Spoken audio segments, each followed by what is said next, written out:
We're officially live on YouTube for the Thursday edition of the Not Your Average Investor Show, the JWB Rental Income Property of the Week. I'm your host, Pablo Gonzalez. With me, as always, the man that I like to call GC because of his genius concepts, because he knows how to generate cash flows, because he's a great co-host, and because his name is Gregg Cohen. Say hello, Greg. Hello, everybody. Fantastic to be with you today. And the woman that we call MTM, because she brings us the moments that matters. She is our community manager, Madison the Magnificent. Say hello, Madison. Hello, everybody. And if you were joining us here, last show of the year, you're probably going to hear it in your ear at some point next week or on YouTube. Maybe it's 2022. Maybe it's 2023. I don't know. But I think your New Year's resolution should be to go to nyais.com, sign up, put it on your calendar. Join us live, because this isn't just a podcast. This isn't just a YouTube channel. These aren't just really great micro content clips on LinkedIn and Facebook. This is a community, folks. And when you join us, you get to be part of the community experience, make a friend, and hear your name in the what, GC? The roll call, baby. The roll call, baby. Madison's kicking us off in the roll call, saying, welcome to the Not Your Average Investor Show. We got Lee, the MVP of the community bishop, saying hello, everyone, wishing everyone a Merry Christmas. John Hanning, our usual leadoff batter, batting second today, saying good afternoon. We got the fairy godmother of the Not Your Average Investor Show and community, Jen Filson, greeting us from Monterey, California. We got a Not Your Average guest. That is somebody that clicked in from the text message. If you want us to know your name, you got to just change your name under the participants tab, so we see it if you clicked in from the text message. But we love to see you here. You know who else I love to see? I love to see Tony D in the house saying season's greetings, everyone. Anthony Ditta from Jupiter, Florida. We got Danny Davis checking in from across the pond with a Guten Christmas. Guten Christmas to you, Danny Davis. Who else? We got Dean Curry, the early bird from Columbus, Ohio, so wishing us a good afternoon. We got Jordy Jacobs. Jordy's back. Good to have you back, Jordy. Hello, everyone. Who else? We got Leo Faraganan. Dun, dun, dun, dun, dun. Faraganan. Dun, dun, dun, dun. Leo Faraganan saying good morning from the Bay Area, California. Merry Christmas. Rocking alongside us here. We got Gerard Wendling back in the house with a Merry Christmas, everybody. Who else we got? We got the first family of the Not Your Average Investor Show community, the patriarch and matriarch Ken and Carolyn Malene, saying, highness, all you magnificent people. We salute you. We salute you, first family. And we got the second family of the Not Your Average Investor Show, Gary and Rosalind Riley. They are our regulars from Murrieta, California. We got Lewis Hudnell from my favorite place to mispronounce. Where is that, GC? Milipitas, California. Welcome back, Lewis Hudnell, to the show. Who else we got in here? We got Nadeem Shah with his trademark good morning, good afternoon, JWB family. Hope everybody's doing well. Good to have you, Nadeem, from the Washington coast, Mm-hmm. Pacific Northwest. Delicious fish up there. What else we got? All right, I think we're through. I think we got it. This is our Marilyn Cotterman checking in here from Homosassa, Florida. It's the home of the manatees, Pablo. No, this is the time of year where there is good manatee encounters. From what I hear, when the water gets cold, the manatees all congregate over there in Crystal River, Homosassa. It's a good time to visit Maryland, if you know what I mean. Ho, ho, ho. Time for Homosassa to get some love. Homosassa. Putting Homosassa on the map over here. But you know what? My favorite moment of the week is the moment that we're about to share right now. And it is when Madison shares good news. Tell us, Madison. All right. Hi, everybody. This week's good news is a little shout out to our community and them living JWB's core values of you're either growing or you're dying. So by that, meaning they are growing their rental portfolios. So in the month of December, we have had some pretty significant families, little hint there, put some homes under contract. Big shout out to the returning second family Rileys for putting their 6th home under contract. Congratulations, guys. Woohoo! Pedro, he put his 2nd home under contract with us. Moving up. Leslie Wilson, a fan favorite, put her 2nd home under contract. All right. McElroy, she hit a big milestone and put her 5th home under contract, meaning that management fee goes down. So congratulations, guys. And then a really special shout out to a newer member. Watched the show once, put a home under contract. Terry Ingram, congratulations and welcome to the community. All right, everybody. Welcome to the community for sure. And congratulations to all of our friends here, everybody who shows up for the show. I mean, you just named off some of the royalty of the Not Your Average Investor community right there, adding properties to the portfolio, making great decisions to set themselves up in the short run and the long run. I'm just so happy, so thankful, so proud of all of you making decisions that are going to benefit you all. And how cool is it to just share it in this community where we all show up 30, 40, 50, 60 of us strong every single week. And it's the people that are here that are buying the majority of those properties. Congratulations, guys. Yeah, I love hearing the names and following along right now that we're doing this show for 3 years, right? Like it's like that ticker counter keeps going up for some people, other folks that are in the community getting their first ones, like, like Pedro getting the 2 real quick, right? Like Pedro had just joined us at 1 not that long ago. I remember that. And just, seeing other folks getting in, I think it's the best, right? Like I love being a part of it as somebody that did it too, and seeing the names, and it's just really good news. Thanks, Madison. Of course. Awesome. All right, GC. Well, as we're moving along here, and I think we're gonna, what do we have here? We got some breaking news from GC. Off the press, got some breaking news right here. This is some really good breaking news. I think I've been a little bit on the negative side with the breaking news. If you had to, we had to talk all about the Fed. We had to talk all about raising interest rates. We had to talk about this recession that is coming and all that good stuff. So I've been a little negative. So I wanted to end the year on some positive, good news. The Jacksonville Business Journal wrote an article on Jacksonville's unemployment rate. And with unemployment being in the news now, but I think it's going to be much more in the news in 2023 as it starts to go up. I wanted just to share some really great information about Jacksonville's unemployment rate and how low it is. Right now, Jacksonville's unemployment rate is 2.5%. This is the 3rd month in a row that our unemployment has been this low. It has been below 3% since February after hitting a record low in April of 2022. And the US unemployment rate right now is 3.7%. So big takeaways here are, unemployment's always a great thing as far as keeping your homes occupied, rents continuing to come in, which is the foundation of this asset class. So, low unemployment's always a good thing. But we also need to take this into historical context, right? This is unbelievably low. This is way low. So as I try to do on this show is try to prepare you for what's coming down the pike, 3 months, 6 months, a year down the pike, right? Just realize that unemployment will be going up. I'm saying this because of what the Fed is saying and the Fed is saying that they're going to do whatever they can to stop inflation. A lot of that means that they're going to be raising interest rates to curb consumer spending, which means that, we're likely headed into a recession, which likely means that there will be some job loss. And so don't be surprised if you hear that unemployment is going up. And whenever it goes up, remember that the media tends to, look for headlines and clicks and eyeballs and all that good stuff. So they may share data points with you that lack perspective. We are starting at such a low unemployment rate right now that this asset class can withstand unemployment going up a little bit and actually going up substantially, which it may do, right? Unemployment rates in the 5% range, 6% range, actually historically is pretty normal for the US overall. So to know that we're at 2.5% in Jacksonville right now, likely not to stay this low. When it goes up, don't be concerned. Right? This asset class can perform and has performed as unemployment goes up to rates that are, double what it is right now.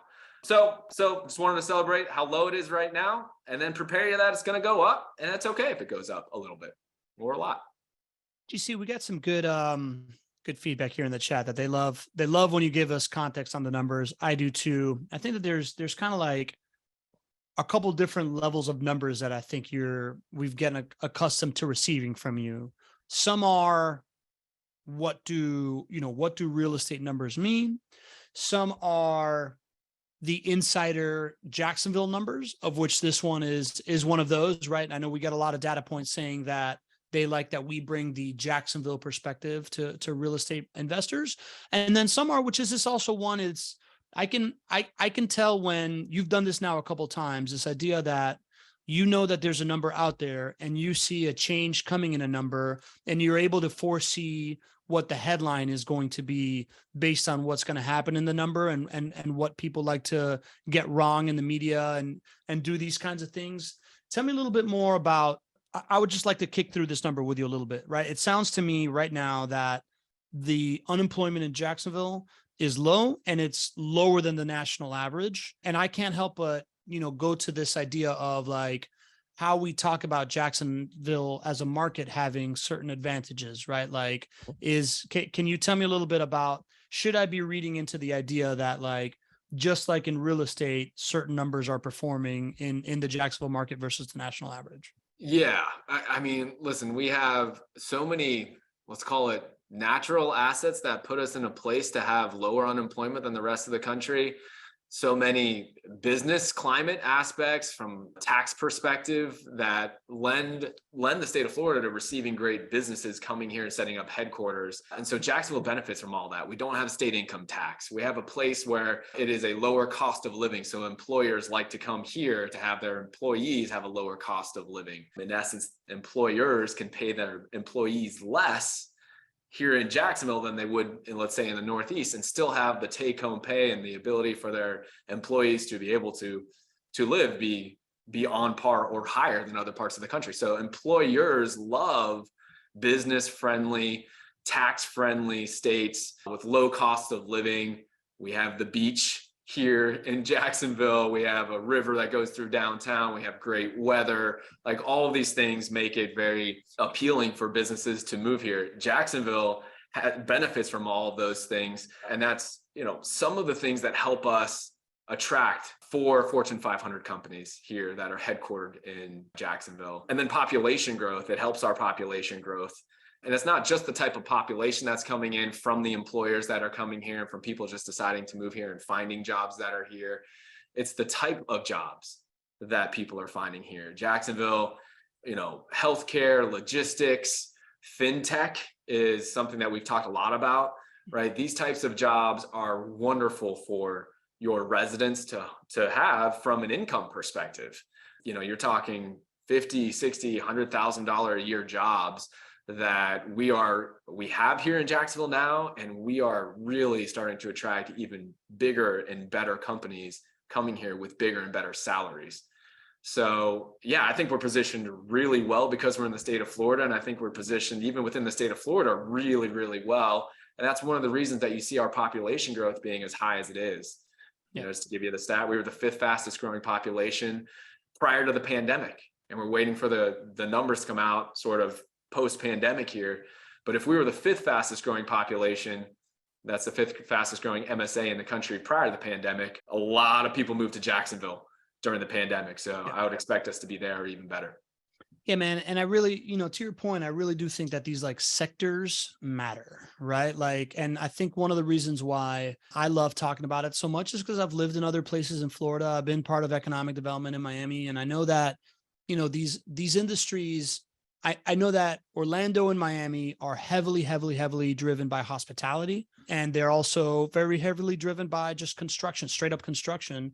And those are the types of industries that see these big swings in recessions and economy, and in downturns and bull markets and whatnot. Right. So I love the fact that in Jacksonville, the tailwinds that's making it grow are all the pluses of the state of Florida, right? Like the low income tax, the good weather, the, all these macro trends that people are gravitating towards now post COVID and, living in this virtual world.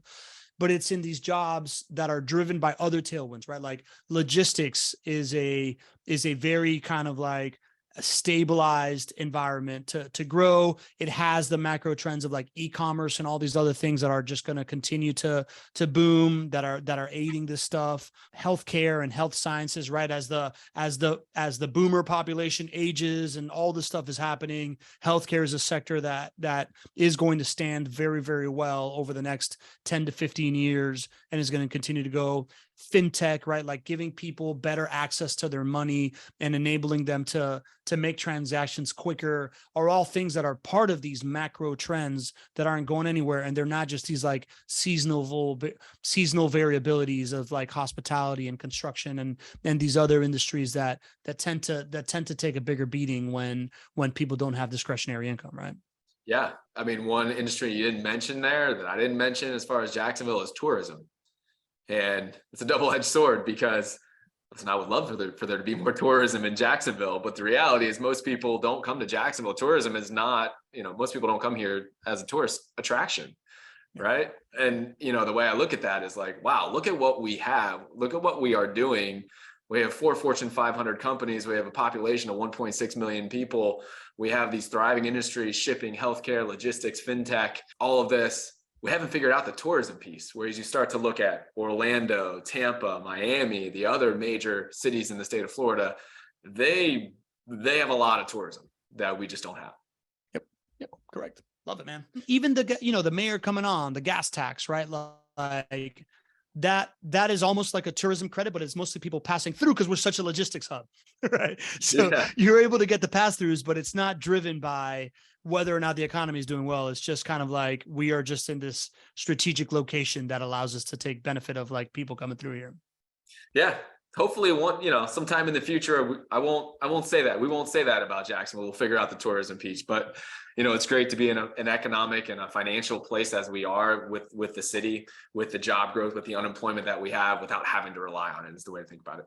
Yeah, makes sense. And then the other place that I wanted to take this data point, GC, is what do you think are, as I said, it's like this second, the other reason you brought it up is because you're already foreseeing what headlines can look like. I remember you famously kind of like foresaw these headlines of real estate market crash going to happen, and you were able to pre-explain it with seasonality so that we don't all lose our minds. What do you think are the future headlines? What do you think are the things that we need to like look out for? And how should we confront it when we first see these like fear-based headlines that are going to happen?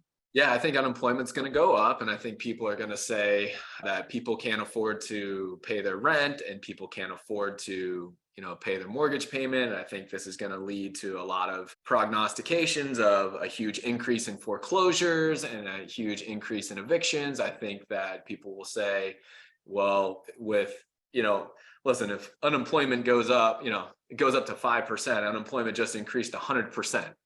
5% unemployment is not out of this. I mean, the economy can function okay with 5% unemployment, but I think news articles and headlines will say, geez, unemployment has doubled, in 3 months or in 6 months. Your resident won't be able to pay rent. Owning rental properties is a terrible asset class to invest in. I can see all of that happening.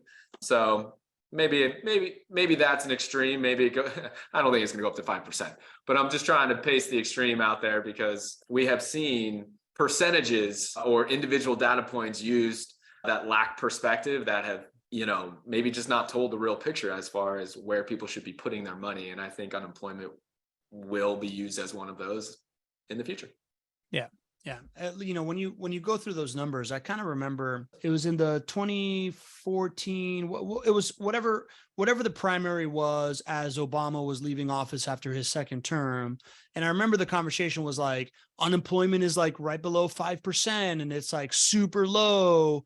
And there was politicians talking about like, well, we can bring it down to 3%. And, like that seemed outlandish. And now we are, 8 years later, it is that low, right? Like it's even lower than it was before. And yet that 5% that we had reached was already on the back end of, from 2008 to 2016, when the bulk of, the wealth that you've created already happened through rental properties, right? So like if you can have had the success that you've had with rental properties during a time where unemployment was way lower than that, in this same asset, way higher than that, in this like same asset class, it bears to like have the understanding that unemployment can go up a reasonable amount now, and this asset class can still perform as it did for you from 2008 to 2016.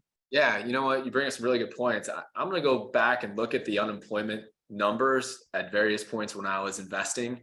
over the years and just give more context. So I'll do that for a future show for us, because I think it'll highlight the point that you're making right there. Cool. Love it, man. Love it. All right. Then in that case, it's almost 1 o'clock already. So I don't want to keep people. We got a good question from John Henning that I'm going to tee up for you in a little bit, but I'd like to get to the property before we hit the half-hour mark. So here we go. We are magically going to whisk ourselves away here to 2504 Woodland Street. I don't have a funny name for this one. I apologize in advance. Jacksonville, Florida, 32209. It is a lovely home here. Is this the right one, GC? Yeah. This is the right one, brother. Okay, because I'm looking at the other. All right, cool. Well, I'm just going to trust the process here. Woodland Street, Jacksonville, Florida, 32209. Remarkably low purchase price in consideration for all these other things that we've been seeing lately of $154,000 with a monthly rent of $1,104. 3-bedroom, 2-bathroom home, 972 square foot. It has been built. Construction status finished, leasing term 2 or 3 years, the best in class annual appreciation rate of 4.6% that people love Jacksonville for. And what the not your average investor looks at, the IRR, this is what we buy here, of a whopping 15.3% GC. Man, yeah, that's what I'm thinking, is that this might not be the right picture, Denny. But before we dive into that, GC, what do you love about this house? Yeah, you're right. That isn't the right picture. I think I screwed that up for some reason. Sorry about that, guys. We've got the right picture. I'll get the right picture for you. Well, I don't love the picture that I put on here. That's not what I love about this property. I'm sorry about that, guys. We'll get that corrected here. But I will tell you what I do love about this home is what you were going bonkers over. First and foremost, the IRR over 15%. That is only possible because of the incentive that we're running right now, which you see there at the bottom, which is roughly $10,000 in JWB's incentive package. When you have an incentive package like that, you take a property which would probably have an IRR of maybe about 11% or 12% or so, and you instantly are able to increase that because of the cost savings that you walk in with. So when you get to an IRR of 15%, I want people to fully understand what that means. Right? 15% mean an IRR 15% means that each and every year on average, your money is going to be earning 15% for you. In an environment like now, where you have inflation raging, it's about 8% for inflation. It is really hard to find an investment that you don't have to take outsized risk and where you can beat inflation. But this is how you measure beating inflation, looking at an IRR. So when you're able to almost double inflation, like that is something that is really magical in this investment world right now. Again, not taking outsized risks to get it, right? Betting on an asset class that has proven itself for decades and decades and decades. So I love the IRR over 15%. I think this is the first one that's been over 15. That I remember for sure. Yeah, I think this is the first one. Something else that I love about this one, look at that purchase price. $154,000 for the purchase price. Been a long time since we have had a purchase price that has been that low. A lot of you have asked for opportunities to get into investing in rental properties and with a limited budget. This is your opportunity. I went and I looked back. We have not had a property of the week priced this low in 48 weeks. 48 weeks. So you only need about $40,000 or so, including down payment and closing costs, in order to buy either your first JWB rental property or to add to your portfolio. Maybe you've got a limited budget and you're looking to spread that across 3 properties. This one really might help you do that, knowing that the out-of-pocket is so low on this property. So yeah, I think there's a lot to love for this property, Pops. Yeah, man. Number one, I really like how you've been putting historical context on stuff. Like when you're like, there's been this many weeks since we had something this low, or this many weeks from the properties, man. I just want to give you a little positive encouragement that I love that. I love that you're doing that, man. I think it's really cool. And yeah, man, I agree. I look at this stuff. This looks like the price of my first 2 homes that I bought 2 years ago with a much higher IRR, thanks to these incentives and what's going on. It's really cool. That is the truth, brother. That is the truth. And if you want, why don't we bring up the evaluation? Yeah, that's where I was going. That's where I was going. They can see the real picture there. It is not new construction. So that's a mistake on this guy there.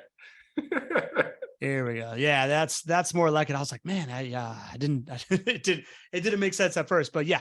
So it is not new construction. It was built in 1944. So, adorable little house here. And this is the property evaluation. GC, let's go to as folks are looking at this thing. We had a question from John Henning from before that he's asking, can Gregg talk about Florida holding the special legislative session to address the insurance crisis? Will this help? And when can we see results?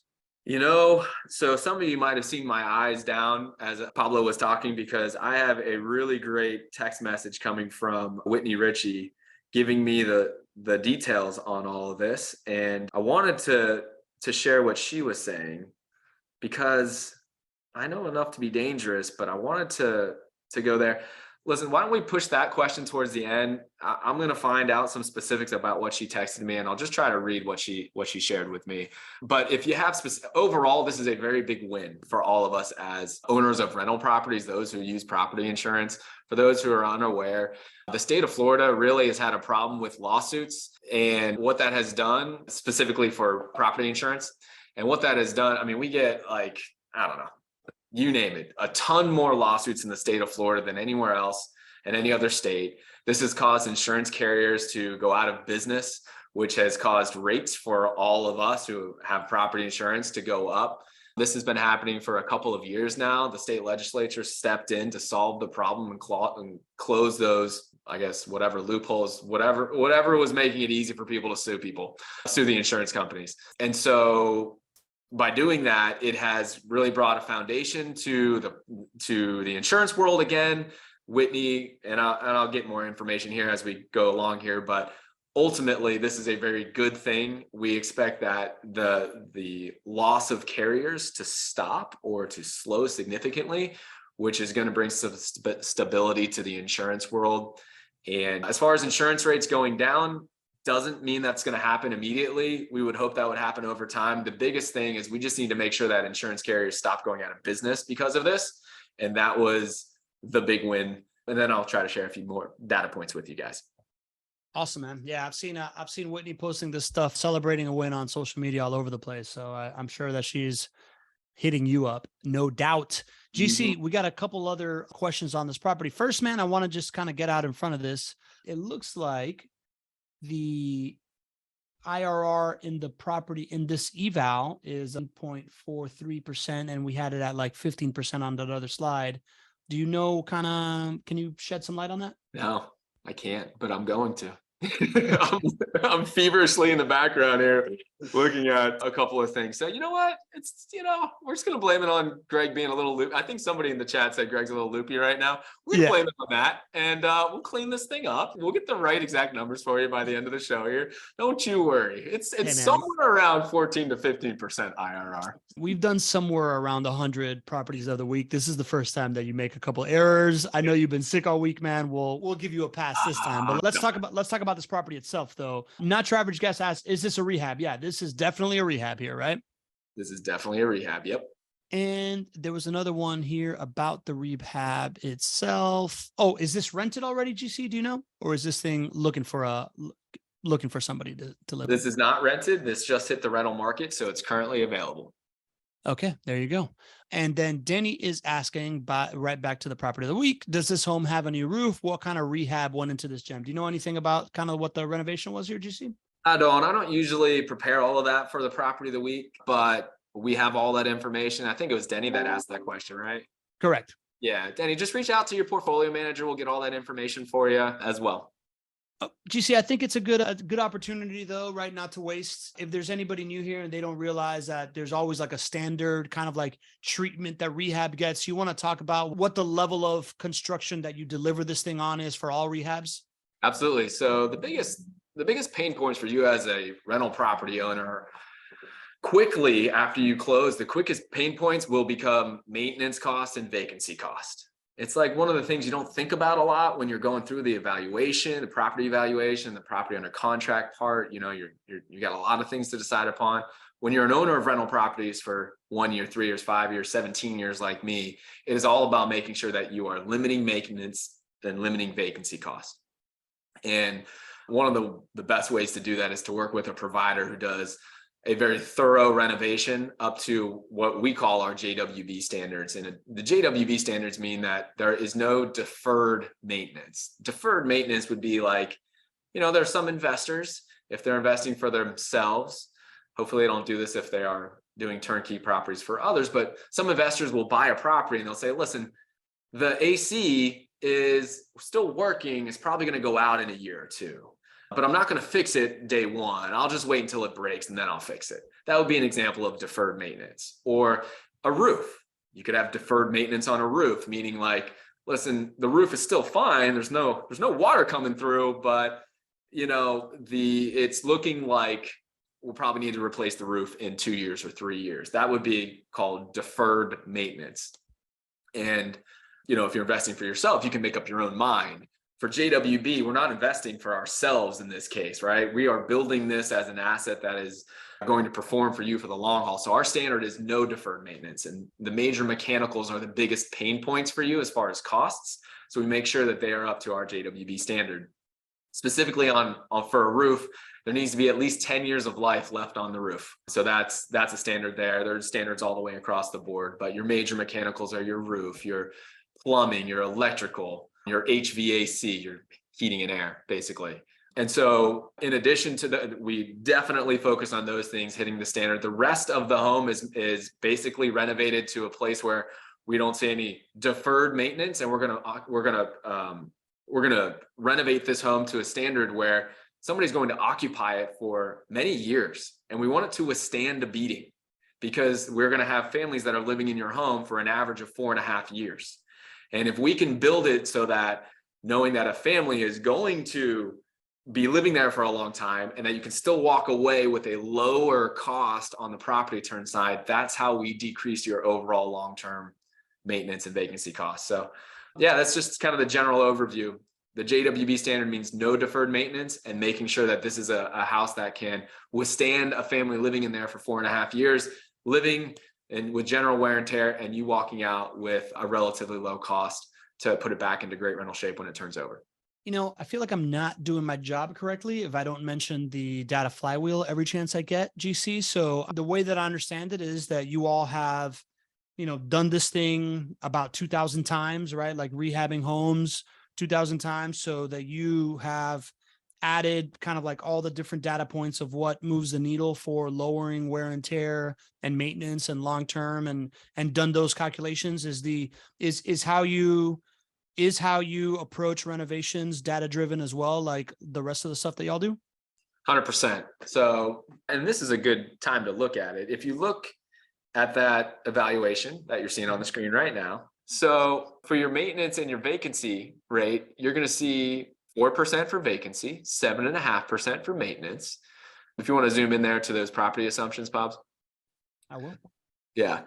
So what this means is that you take your gross rents that you're expecting to collect that year, and you multiply it based on what your vacancy and your maintenance rate is. And you might ask, well, and when you do that, that's how much money you should be giving back for this investment. Like, you should be giving back in terms of vacancy costs, which is basically lost rent that you don't get when somebody's not living in the home. You're going to be giving back maintenance costs. So 7.5% times the annual rent that is collected is what you should be expecting to spend. Doesn't happen every year, but over time, this is about what you spend. You might be asking, well, where do you get these numbers? Well, most people in this industry just make them up because they don't actually track it, because it's hard to track it. And because usually the person who's selling you the property and making these, needing to know these assumptions, is not the person who actually manages your home. JWB is vertically integrated, so it's all in one house. So we actually track it. And so, like Pablo was talking about, we have sold over 2,900 properties this way. We have tracked every dollar in and every dollar out since 2011.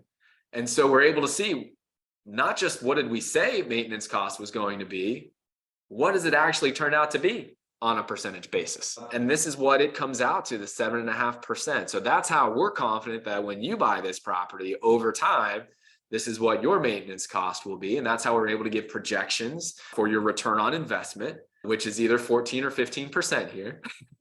Once I figure that out, I will let you know. Yep. And then, of course, that's how we know if we're hitting our original return on investment expectations. And, for all of you who've been paying attention, 100% of JWB clients are hitting their return on investment expectations that we gave to you at the time of sale. There you go. All right. We got a bunch of mystery things happening here. We got the box, we got the different ROIs and the pictures. It's a Not Your Average Investor show of intrigue. Something really cool that our boy Hervé Francois brings up in the chat here when we're talking about insurance premiums. He writes, JWB fam, hope everyone is doing well. After recently getting invoices showing my HOI premiums, homeowners insurance premiums, were going up approximately $200 per year. Year over year. I reached out to the Ritchie team to have them reshop different plans. Bottom line, I was able to get premiums lowered by $200, so flat year over year, by choosing the selection to go to arbitration in event of a dispute versus going to trial. I'm sure it's on a case-by-case basis, but you may want to look into it if you're getting invoices showing a big jump premiums going into 2023. So it looks like, even as a passive investor, Hervé saw that number, made an extra call to the insurance, and like if you put a little bit of extra questions in there, some things can happen. GC, have you heard of anything like this before? Oh yeah, definitely. That's the Ritchie Insurance Group doing their thing. So, I would say that is the first call you should make if you have questions about your insurance, not just when you have good news like this with the state legislature coming in to bring some stability, but this is something that you can reach out to Ritchie Insurance or your insurance provider. You should be doing it at least every year or two, right? That's part of the value of having a broker like we have, an insurance broker like the Ritchie Insurance Group. Love it, man. So, okay, then I see that we got a new version of the slide here. I'm printing it out real quick.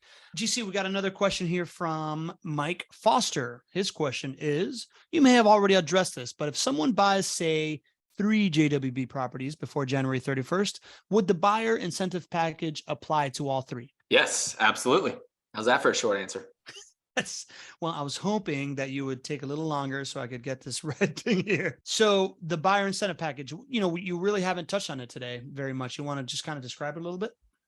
Oh, I guess I can do that. I only talk about this as much as I humanly possibly can. So yeah, I think I can talk about it a little bit more. And just while you're doing that, Pablo, I put that link in there. So we'll have the link, and I think it's just a mistake on me. I don't know. So it's, as far as the IRRs, they are 14.4.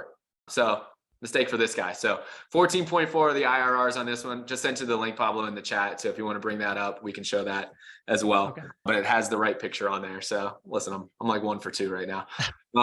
This incentive package. So, man, this is the biggest incentive package that JWB has offered.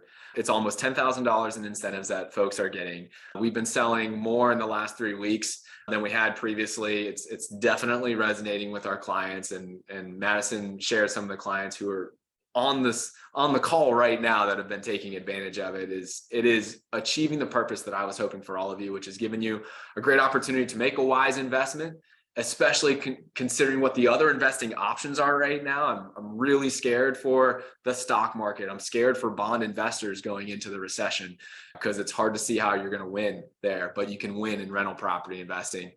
And so I think it's really achieving its purpose. That $10,000 is broken down into 3 things.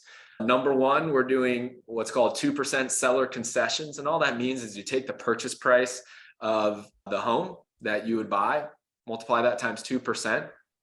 And that is the contribution that we are making for our clients. What we're actually doing is that comes out to roughly about a $5,500 contribution that we are making for clients. And what we're doing is we're using that to buy down the interest rate for clients who purchase these homes. And that's why you can get an interest rate of about 5.5% on your property here, which is way lower than what you're typically going to get elsewhere. And so that is a huge opportunity to drive down your interest rate, get it lower than what it is, which we all want a little bit lower interest rate. So that's number 1. Number 2 is we're waiving the first tenant placement fee. If you're like any other client and every other client who has been a part of JWB, Pablo included, when you first buy your property, you pay a tenant placement fee when the resident is placed. It's just the way things go. Not right now. So for this incentive, for any home you put under contract now and through January 31st, That first tenant placement fee is waived. That's about a $1,500 value. And the last piece of this is a maintenance credit. Maintenance costs will come. Pablo knows this. Every other client who's on the show right now knows this. We don't shy away from it. Maintenance costs will come as an owner of rental properties, but JWB is making a $3,000 contribution for you to cover your first $3,000 of maintenance costs, which is great. Great way to start out the relationship with you if you're a new client.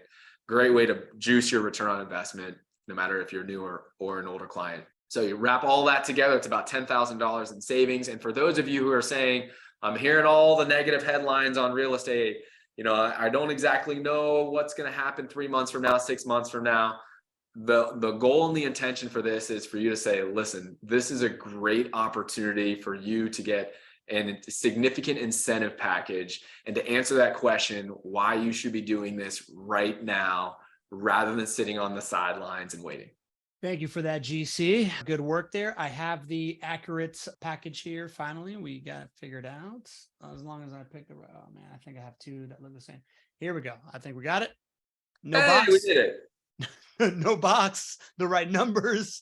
Everything is fine in the world of the POT dubs over here. All right. Lee, the MVP Bishop, has a question. That siding looks a little jacked up in this picture. Was that before the upgrade to JWB standards? I don't think the siding's jacked up. Of course I didn't look into it, but no, this is after renovations. Okay. All right. Jeff Bolton. Jeff is back. Jeff, good to have you. Haven't seen you, heard your name in a while. He's got a question. Incentive package maintenance credit. How does that work with a new build, as the 1-year warranty should a lot? How long is the credit good for / applicable to other properties? Also, the rate buy down. What if it's an all cash purchase? Does that credit go away? Great questions. I'll start with the last one first. This credit is going to you no matter if you use financing or not. If it's all cash, you just limit your cash to closing. So if it's a financed purchase, generally it will go to buying down your rate. However, if you said, listen, I don't want it to go down and buy down the rate, it could just decrease your cash to closing. So any way you slice it, all of these incentives are coming to you, whether you're a new client, whether you're an old client, whether you buy 100 properties, whether you buy one property, no limitations there, as long as you put the home under contract through January 31st. The other question was about the maintenance credit. Is there a time limit on it? No. Yeah.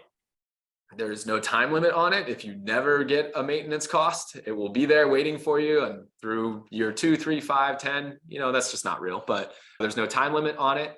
And then you also asked about how it works with the warranty. So if something is under warranty, that doesn't, use any of the maintenance credit that you would be using. So warranty supersedes it. Then if it's something that isn't covered by the warranty and it would be a cost to you, there's $3,000 that is contributed by JWB day one at closing that is waiting for you. And any costs that would have come out of your rents or out of your pocket if you had to pay for it, that will just be paid for by the $3,000 maintenance credit that JWB gives you. I think the last thing that he kind of references in there, he says / applicable to other properties. So I'm going to interpret that as, if you have other properties and you have this maintenance credit because you bought this house, would you be able to use that maintenance credit in another property? I don't think so. I didn't ask that question to my team, but I don't think so. I think that would cause a lot of accounting errors. So I'm going to go with probably not, but Jeff's a client, and Jeff, just reach out to your portfolio manager for a specific question there. Love it, GC. Great explanation. Makes a lot of sense. Any update on the insurance thing for John Henning, or are we just going to have to do that on another one? I had that, and then my phone timed out. We'll keep rolling. I'll bring it up. Honestly, we should probably just leave it at that. And then we should probably have John just reach out to Whitney. You know what, John? Actually, I asked Whitney to go into our Facebook group, and she posted a video and a link to an article that was really helpful. Madison, I'm wondering if you could go into the Facebook group and get that link and maybe even share the video that Whitney posted, maybe post it here in the Zoom chat. Or worst case scenario, if we can't find that or if it can't be shared, then I would just encourage all of you to go to our Facebook group, which is jwbfacebookgroup.com. And Whitney, who is the owner of the Ritchie Insurance Group, gave her a better detailed analysis. But overall, big win for us. The biggest win is that there's stability to the insurance world that has been largely unstable for the last couple of years. And then over time, we hope that this will get your insurance rates down. Special note though, that this is really only affecting folks who own properties that were built, that are renovations, that were not new construction. Homes that are new construction homes built in the, call it the last 10 years or so, do not face these same insurance challenges. The ones that were getting the lawsuits were the older homes. So this is only affecting you if you have owned an older home, and you're probably already aware of it. And something to keep in mind, if you've held real estate for a long time, especially more than 2 years, which many of you have if you bought renovated homes, you're winning even though insurance rates have gone up temporarily because of the appreciation that you've received. So all in all, it's okay for your insurance rates to go up if you're winning overall. Now we're hoping that they come down over time and new construction largely unaffected. All right, GC, we got a couple of questions, what looks like newer members of our community and stuff we haven't answered in a while. So I think it's going to be great for you to help answer this. But we got our somebody's back, Anonymousa Tende, asking the question, I'm a loan officer here in either LA or maybe it's Louisiana. Can I go through my own broker lender for loan financing to buy the property? Super appreciate the question. So glad that you're here. Anonymousa Tende, nice second place finish at the World Cup. Mbappe is like my new favorite soccer player, so appreciate all that. It probably has this person probably has no clue what we're talking about. Many layers of inside joke there. Normally when we see an anonymous attendee, we call it anonymous attendee, say that they're from France and answer in a French accent, and Greg's making a World Cup second finish joke. Continue with the information, Gregg. We hope you come back. So the answer is unfortunately no. Love that you're a loan officer, but we're not able to have clients use their own brokerage, their own loan brokerage, their own loan products, any of that. All clients that purchase JWB homes, we've worked through our approved network of lenders. And this is done for everybody's benefit here. First and foremost, I want you to know that JWB does not get any type of referral fee or kickback or any financial incentive to do this. We simply know that this is the best thing for our clients' experience. And with you, it's a little bit different because you know the loan world better than most. But unfortunately, the loan products that we have here for Florida turnkey investment properties, the only way for us to know that they are actually going to close is we work with people that we've closed hundreds and hundreds of loans with before. And there have just been too many times that we have long time ago worked with brokers in the past who knew that they could close the loan, but at the last moment, just overlays and rules that banks have that just aren't visible until the underwriter actually makes the decision would come back to bite us. And I'm going back 10, 15 years ago when we used to allow it. So we made a conscientious decision to only work with network lenders in our approved network. And so that's what we would ask of you for you to become, if you wanted to become a client as well. And maybe over time, you can join our approved network as well. Who knows? So that's how we would do that. GC, we've got another great question. Katrina Fisher is asking, is this home even available? This home is available. I did check that before, and then I triple checked it as I was trying to fix all of my errors earlier in the show here. But yes, this is available for sale. So Katrina is part of the first family of the Not Your Average Investor Show, and her dad's saying she should lock this up right now. So I think she's really thinking about it. Oh, that's amazing. Now, have we never met Katrina before? I think Katrina's the second daughter, the second daughter in the well, of the first family. So Katrina, we salute you first of all. Salute you. And that would be amazing. Yeah, I think this is. Like I said, this is the lowest priced property we've seen in 48 weeks. I thought this was the first one that we got over 15% IRRs. I might have just made that up. Sorry about that, but at least 14.4% IRRs, not half bad. So there you go. Thanks to be a great one for you. Looks like she's asking to put it under contract here in the chat. I don't know if that makes it official, but it looks like we're selling another home on QVC style over here. Katrina, excited for you. This is really cool. All right, another great question from Marie Rockoff asking, welcome back, Marie, by the way. Where can I see online what other properties are available now? Yeah, easy place to go is jwbinventory.com. So we post all of the properties of the week there. You'll actually see this one and all of the properties of the week. You can even go back 48 weeks and see that there was not another one that had a lower price property there. So feel free to check that out whenever you would like. Properties change hands very quickly though. So if you're really interested in making a decision on an investment property, I would highly encourage you to reach out to our team and have those conversations. We're very different in the way that we sell properties versus typical real estate agents or typical turnkey investment companies. We want to get to know you. We're going to have a couple weeks of conversations most likely before we prepare a curated list of recommended homes for you based on your goals. So you can start that process by going to chatwithjwb.com, set up a time to speak with our team. Madison is here as well. And if she's our community manager, if you can just reach out to her directly, and she's happy to facilitate a call for you.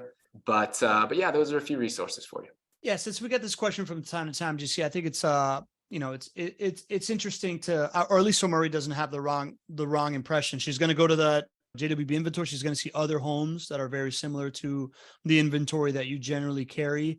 As far as like live inventory, it's what you said, right? Like the velocity of inventory for JWB is such that by the time that it gets listed and put up there, it's probably gone. So it's just not a, cost efficient use of anybody's time to see stuff that gets sold quickly. But the important part, or at least the thing that I've come to understand that I think really helped contextualize it for me, how I explain it to my wife when we buy a home or other members in the community, is this idea that JWB has essentially vertically integrated in order to control all the variables around rental property investments. So what you're really buying is these like IRRs that they're selling, and the rest of the housing stock, the rest of the thing that comes around it is basically a commodity. They've turned it into a widget, right? So it's like, it's not so much about the house you buy as much as the fact that you're putting one of these things in your portfolio. It's been standardized and all these different things. So it also lessens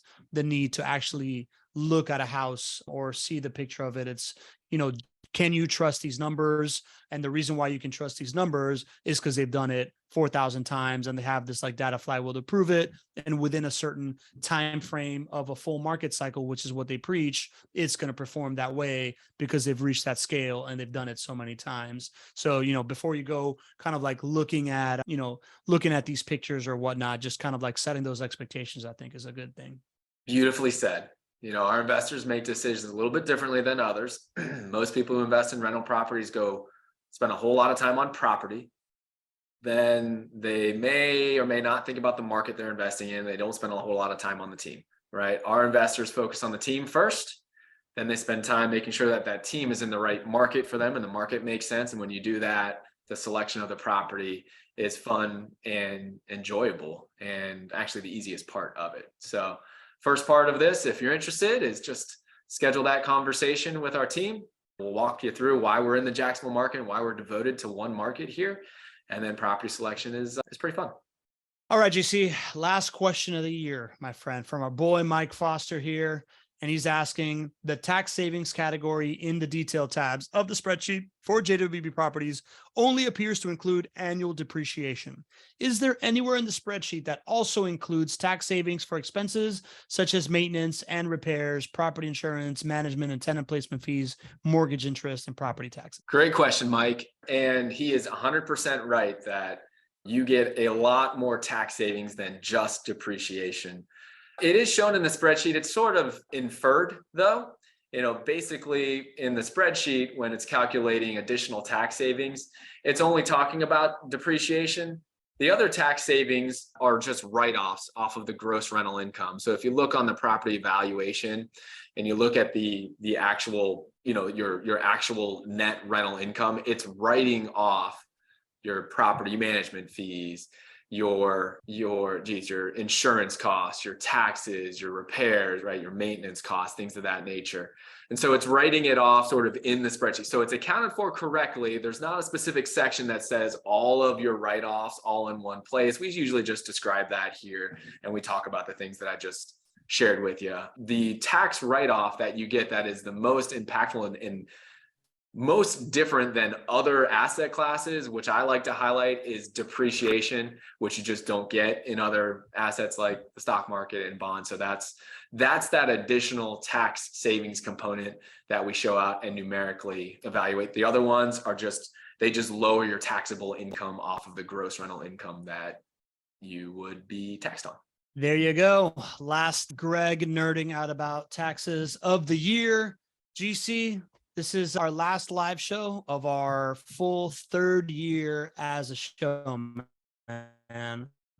I can't get over the fact that we have this amazing community. We have these incredible people that take an hour out of the middle of their day on Tuesdays and Thursdays to join us every week.